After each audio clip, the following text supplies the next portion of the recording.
Et alors que nous commémorons demain le 80e anniversaire de la libération du camp d'Auschwitz-Birkenau, notre invitée au cœur de l'info ce soir est Arlette Testiller. Bonsoir Arlette Testiller. Vous avez survécu à la rafle du Vélodrome d'hiver. C'était en juillet 1942. Vous aviez 9 ans. Ce jour-là, 13 152 personnes, dont plus de 4 000 enfants, sont arrêtés par la police parisienne. Elles sont déportées et la plupart d'entre elles mourront à Auschwitz, ce camp de la mort où votre père a lui aussi péri. Vous le découvrirez à la fin de la guerre. Ce camp où vous vous êtes rendu à de nombreuses reprises avec des lycéens, des étudiants, afin que la mémoire de ceux qui y ont été tués ne tombe jamais dans l'oubli. Vous vous êtes livré dans un texte puissant. J'avais 9 ans quand ils nous ont raflés. C'est chez Hugo Doc. Je vous remercie d'être venu sur ce plateau, nous apporter votre témoignage, nous raconter ce que vous avez vécu, pour que ce témoignage passe, soit entendu et qu'on tire les leçons de ce qui a été vécu par toutes ces personnes à l'époque. Votre sœur et vous êtes née, Arlette Testiller, en France, de parents polonais, très amoureux. Vous insistez beaucoup sur ce point dans votre livre. Ils ont choisi en particulier, votre père, la France pour y construire leur vie. Votre langue est le français. Eux-mêmes vont abandonner le polonais et ils donneront tout à leur pays d'adoption, tout au point de s'engager pour votre père au début de la Seconde Guerre mondiale, en septembre 1939. Et il reviendra du front, mais c'est cette confiance peut-être dans ce pays qu'il aimait tant qui l'a précipité aussi, je le disais, dans ce camp de la mort, Auschwitz, Arlette Testiller. C'est vrai ce que vous dites, parce qu'il n'avait pas été raflé, mon père. Mon père a été arrêté par convocation, puisqu'il y a eu 2 arrestations de convocation, celle des notables, où le grand-père d'Anne Sinclair a été arrêté, et mon père sur ce qu'on appelle l'arrestation du billet vert. C'était une convocation pour une vérification d'identité. Ça, c'était 1 an avant la rafle du Vélodrome Oui, d'hiver, en oui, 41. oui. C'était un an avant. Et je me souviens, il voulait y aller. Ma mère voulait pas qu'il se présente parce qu'on avait déjà été spoliés. Tout ce qu'on possédait avait déjà été pris. Il y avait des administrateurs de biens. Et ma mère lui dit, mais n'y va pas. Et j'entends mon papa qui dit, mais qu'est-ce que je risque? Je me suis battue pour cette France. Les enfants sont français. Et les dernières paroles que j'ai entendues de mon père, c'était « Mais qu'est-ce que je risque dans la France de Diderot, de Voltaire, de Zola, de Rousseau ?» Vous savez, quand on a 8 ans, on ne sait pas qui c'est. On pense que c'est des copains. Moi, j'étais persuadée que c'était des copains. Et quand on est venu nous arrêter, je me souviens, le 16 juillet 42, j'ai tiré maman par sa chemise de nuit à 6 heures du matin en lui disant « Maman, tu veux pas aller le chercher, le Zola, le Victor, le Voltaire, le que Diderot. papa a dit. » Et ma mère ne comprend pas. Elle me dit, mais qu'est-ce que tu racontes encore comme bêtise? Mais dans ma tête d'enfant, c'était resté.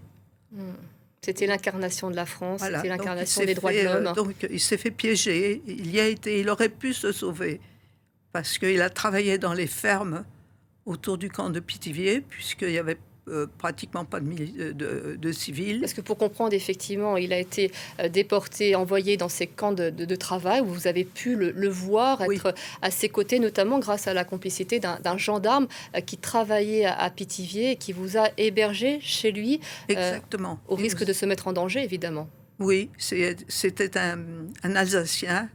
Il était gendarme dans le camp de Pithiviers et il n'a pas aidé que seulement nous. Il a aidé, je pense, tous les internés possibles. Il transportait, vous savez, les gendarmes n'ont pas le même uniforme que la police. On a été arrêté par la police, mais dans le camp, c'était les gendarmes. Donc cet uniforme, ils avaient des bottes avec des guettes en cuir et ils mettaient du courrier. Il a aidé au maximum et est-ce que c'est qu'il a été en sympathie avec ma maman ou avec nous? En fait, il nous a hébergés. On a dormi chez lui. Il recevait des Allemands parce qu'il était d'origine alsacienne. Donc, il parlait l'allemand. Il y avait des Allemands qui venaient manger chez lui. Pendant que les Allemands mangeaient, ils nous cachaient dans leur chambre à coucher, ma sœur et moi, pour que le lendemain, il nous emmenait près du camp pour voir papa. Et grâce à lui, effectivement, vous avez pu continuer à voir votre père. Vous avez Oui. passé cet été, si je puis dire, Oui, idyllique, puisque vous avez réussi à passer 3 semaines entières avec oui, votre pendant père qui les travaillait. moissons, les semaines de moisson où justement les fermiers aux alentours n'avaient plus de moissonneurs puisque leurs fils ou étaient cachés et ils avaient peur du STO qui était obligatoire à partir de Mm. 16 ans. Travail Donc obligatoire. voilà, donc on a vécu là-bas et ma mère tous les soirs lui disait il faut sortir, il faut partir de là. Et j'entendais mon père dire non, on est bien en France, on fera rien, tu verras, tout se passera bien. Et il protégeait aussi ses compagnons qui étaient emprisonnés avec Oui, lui. c'est-à-dire que c'est ce qu'il disait à ma maman, parce qu'il disait que si je m'évade, ils ont dit qu'ils prendraient des otages et les autres seraient fusillés ou punis et tout ça. Donc, c'était pas dans sa nature, justement. Il était tellement français, tellement français. Arlette Testiller, on va revenir sur cette nuit du 16 juillet 42. La guerre est déjà installée en France. La liberté des Juifs a été considérablement réduite. On y reviendra. Et au petit matin, vous êtes réveillé par ces coups violents sur la porte. Oui, 6 heures du matin, frappe à la porte, ma sœur dort encore, maman se lève, elle demande qui est-ce, à la police, donc elle ouvre. Et puis là, il y avait 2 policiers en pèlerine. Ils avaient comme des petites capes sur eux. Je les vois encore avec 2 listes dans la main. Et puis dit on vient arrêter votre mari, Abraham Rehman. Et ma maman s'énerve en disant mais il est déjà parti en destination inconnue puisque du camp de Pithiviers ils étaient déjà avaient été évacués. Mais nous on avait cru quand ils ont été évacués du camp de Pithiviers qu'il était parti en destination en Allemagne pour travailler, mais pas vers les camps de la mort. Et c'était Auschwitz, la destination. Mais on ne savait pas. Et ma mère dit, il est parti en destination inconnue et je n'irai pas. Et ma maman s'est battue avec eux. Elle avait un courage énorme. Cette femme qui avait été gâtée par mon père, c'était une princesse à la maison, a pris tout ce qu'elle a trouvé. Les chaises, les tableaux, les bibelots, des coupes, tout ça. Elle s'est battue avec. Ça ne servait à rien. Eux, sans se démonter, vous savez, avec cette liste, disaient « Dépêchez-vous, prenez quelques vêtements et puis de la nourriture. » Mais quelle nourriture? On n'avait pas de nourriture d'avant. Vous habitiez dans le Marais, à Oui, Paris, et c'est près du musée. Tous les Juifs de l'immeuble qui, ce matin-là, sont pris et sont emmenés au Vélodrome d'hiver. C'est ma culpabilité jusqu'à présent. Dans l'immeuble où j'habitais, il y avait 4 familles juives, tous avec des enfants. Je vois encore la petite Régine, blonde, aux yeux bleus, son frère Lazare, le plus grand. Tous ont été arrêtés. Tous les voisins ont été arrêtés. Personne n'est revenu. S'il n'y avait pas eu le courage de ma maman, jamais on serait là. Tout l'immeuble. Vous vous rendez compte, des familles, chaque famille avait 2, 3, 4 enfants. Personne n'est revenu. On nous a traités comme des voleurs. Prenez-les, donnez les clés à la gardienne, fermez l'eau, fermez le gaz, prenez des vêtements. Mais les gens, où voulez-vous qu'ils mettent les vêtements? Vous savez, avant la guerre, les Juifs, on n'avait pas d'argent, on ne partait pas comme maintenant en vacances. Il n'y avait pas des colonies de vacances, il n'y avait pas des camps de vacances. Les petits Parisiens qui avaient un peu mauvaise mine, bon, la Croix-Rouge, ça, les emmenait dans des fermes aux alentours. Mais les Juifs ne partaient pas, donc on n'avait pas de valise. Qu'est-ce que les gens ont fait? Ils ont pris des thés d'oreiller ou des draps ou des nappes et ils ont entassé un petit peu de linge. Mais quel linge? Il y avait des bébés encore en couche, mais il n'y avait pas, comme maintenant, des couches en cellulose. Il n'y avait rien. Elles ont pris deux trucs. Il n'y avait rien. Ça a été l'horreur totale. Et là, l'horreur se poursuit puisqu'on vous emmène, vous montez dans des bus, on vous emmène au Vélodrome d'hiver. Et là, évidemment, rien n'est prévu. Vous débarquez, vous êtes plusieurs milliers et vous êtes entassés dans ce lieu sans comprendre ce qui est en train de se dérouler. Je ne connais pas, oui, parce que je ne connais pas le Vélodrome d'hiver puisque c'était un endroit pour les sportifs ou les manifestations politiques. mes parents ne devaient pas être pas engagés politiques et puis pas tellement sportifs. Je me souviens plutôt avoir été au Châtelet, qui était au Pays du Sourire et puis de la musique. Mais ça, pas du tout. Et on est entassé sur ces gradins en béton. On est bousculé. Il y a des portes en métal de ce vélodrome d'hiver qui déversent des grabataires, des femmes enceintes, des bébés, des malades. C'était horrible. Il n'y avait pas d'eau. Il n'y avait Pas de sanitaire, pas de pas de- toilette. il n'y avait pas, puisqu'ils avaient fermé l'eau, soi-disant que ce n'était pas pour les Juifs. Alors, ce qui était soi-disant, c'est que l'hiver avant avait été très rude, alors ils avaient fermé l'eau Pour pas parce que ça que ça gèle dans avait les éclaté. canalisations. Mais les pompiers sont arrivés à un moment. Ils ont aspergé les gens, surtout ceux qui étaient en haut, près des pompes à eau. Mais nous, on était en bas, on n'avait rien du tout. Pas d'infirmière ou trop peu, et vous le dites. Enfin, Oui, c'est la il y avait- première il y a- fois moi, que des j'ai femmes, jamais des vu enfants sont d'infirmière. arrêtés. Ouais. J'ai jamais vu d'infirmière. Bon, c'est vrai que je devais être en bonne santé aussi, mais il y avait seulement ces cris, cette panique et ces enfants qui couraient sur ces pistes cyclables parce qu'il y avait les pistes inclinées où il y avait Les courses qui se les déroulaient. manifestations de courses sportives, de vélo. Mais les gosses se bousculaient, mais il n'y avait rien. On n'avait rien du tout, pas à boire, pas à manger. Vous décrivez, j'assiste à des événements qu'une enfant de mon âge n'aurait jamais dû voir. Pas de sanitaire, des suicides, des tentatives de mutilation, des personnes qui préfèrent mettre fin Oui. à leur jour plutôt que d'avancer vers ce destin funeste que vous devinez déjà à l'époque. Vous écrivez, c'est l'enfer sur Terre. À 9 ans, c'est l'impossibilité de comprendre ce qui se passe, d'y mettre du sens. Oui, c'est dantesque parce que à 9 ans, on ne sait pas. J'avais pas de frère, j'avais pas de j'avais une grande sœur, mais 16 mois, bon, pas grand-chose. Puis on m'avait pas préparé. Qu'est-ce que c'est que d'être la prémenstrualisation, d'avoir les règles et tout. Je connais rien. Et à un moment, j'ai envie d'aller aux toilettes et je dis à maman, j'ai envie d'aller faire pipi. Elle me dit, écoute, je garde les affaires. On s'était regroupés, tous les gens de l'immeuble, sur le même banc de pierre. Va, il doit y avoir des toilettes là-haut. Et je donne la main à Lazare, qui était l'aîné. Et en montant, je sens cette odeur. Vous savez que jusqu'à présent, il y a cette odeur qui est encore là quand je vois le film, la rafle des films. Je revois cette odeur. Et je monte avec Lazare. Et une fois que j'arrive là-haut, qu'est-ce qu'il y a?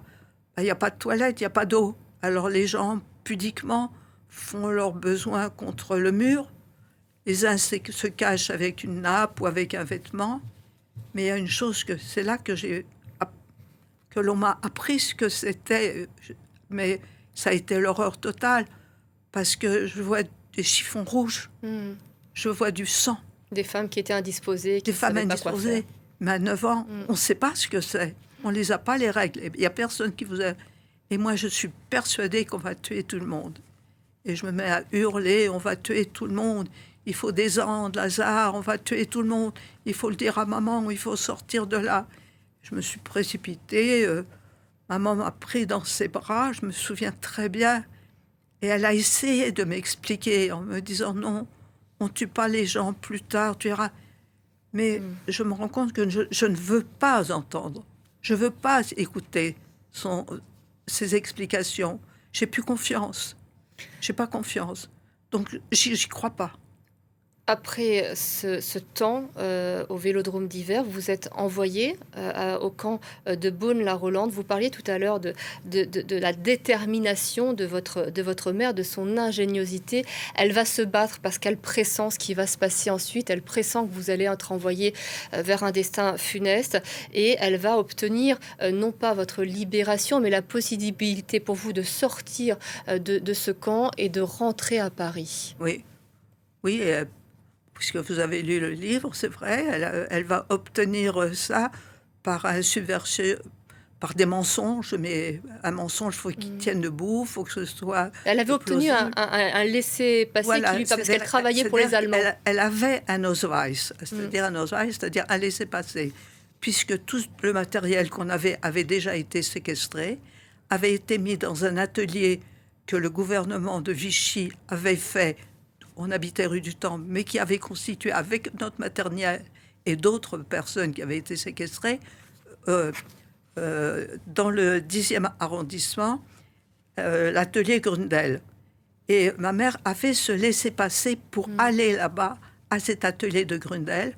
Si elle travaillait sur les machines qui nous appartenaient, ça lui donnait le droit de prendre le métro et peut-être de faire libérer papa.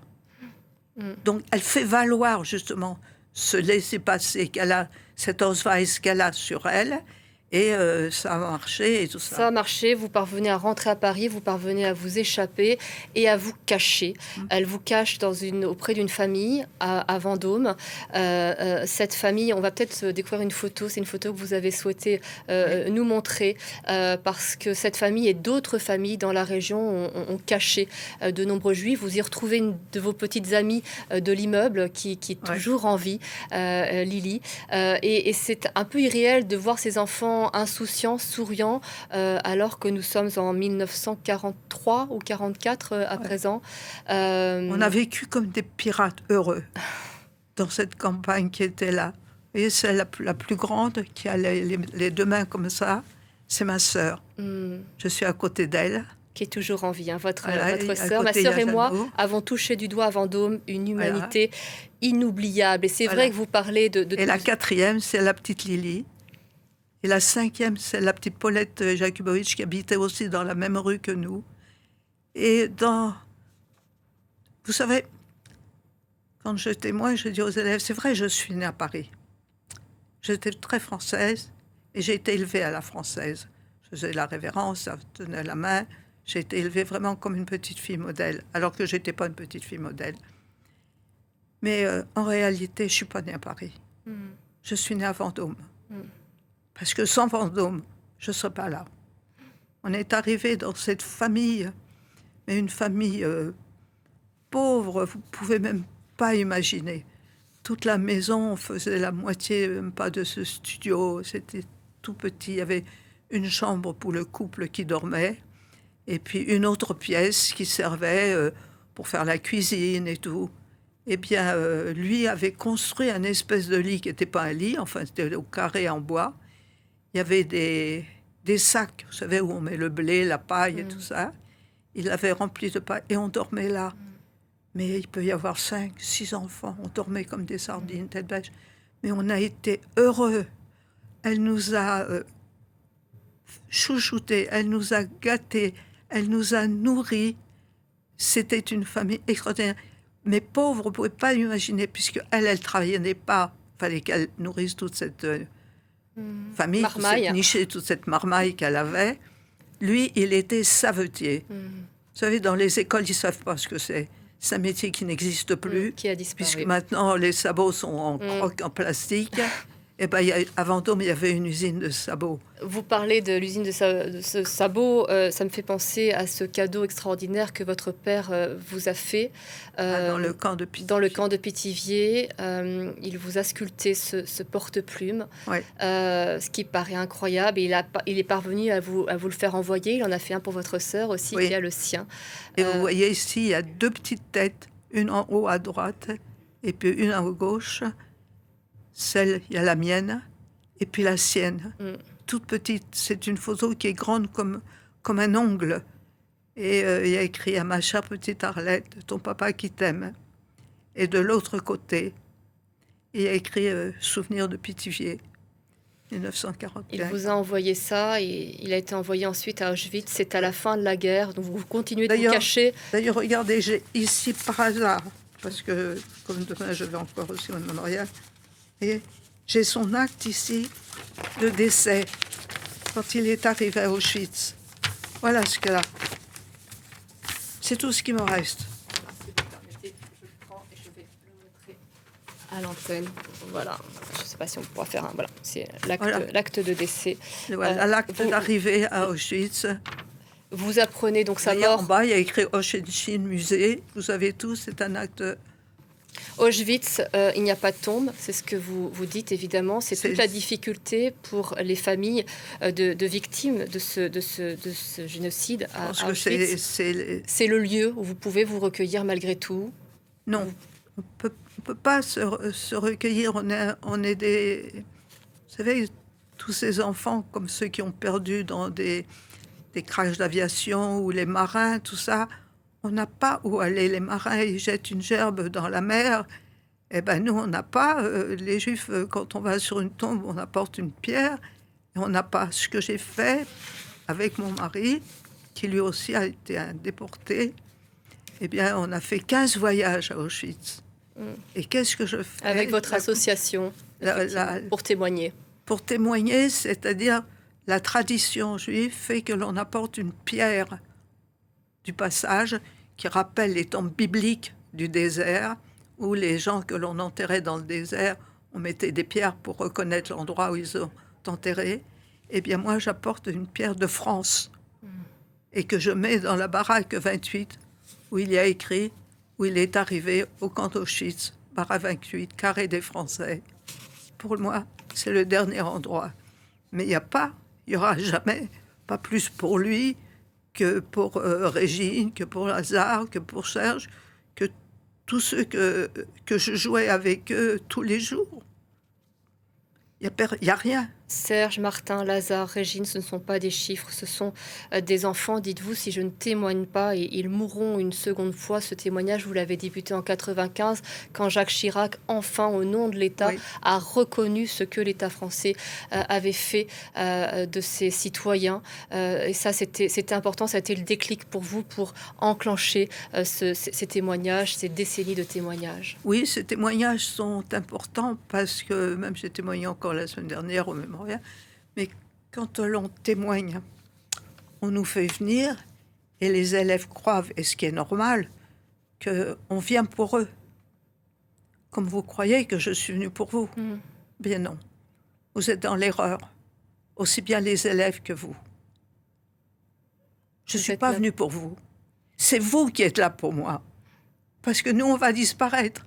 Si vous ne parlez pas de ce qui s'est passé, des enfants qui sont disparus, des adultes que l'on a brûlés, qu'on a gazés, qu'on a éliminés, mais vous les faites mourir une deuxième fois. Et c'est pour ça que j'ai besoin de vous. Vous tissez un fil. Et on est tous oui, responsables de ce fil. Plus qu'un fil. Vous êtes une partie de notre mémoire. Sans vous, il n'y a pas d'histoire et il n'y a pas de mémoire. Et ce n'est pas une histoire, ce n'est pas un conte. Parce qu'il y a les révisionnistes qui existent, les négationnistes aussi. Mais j'ai besoin justement de ce relais que vous serez plus tard cette mémoire. Parce que l'antisémitisme est énorme. On a entendu en tous les cas votre témoignage. Arlette Testiller, je vous remercie d'être venue sur ce plateau. Je renvoie à votre livre qui est très puissant, qui est extraordinaire. C'était important aussi d'être dans votre parole, mais de pouvoir aussi lire vos mots. Vous voyez ce livre, j'ai pas voulu les droits d'auteur. J'ai pas de droits d'auteur, j'ai pas voulu. J'ai signé un contrat où mon petit-fils est lui le président et tout l'argent des droits d'auteur iront justement pour emmener des révisionnistes, des enfants et des jeunes qui sont en marge de la société, aussi bien à Auschwitz qu'à Yad Vashem en Israël, pour qu'ils voient ce que c'est. Et donc les droits d'auteur, moi, j'en ai pas besoin. Merci beaucoup, Arlette Testiller, d'être venue sur ce plateau. Vous restez avec nous. Je vous retrouve dans quelques minutes pour développer les informations de cette soirée. Merci à vous, Arlette Testiller.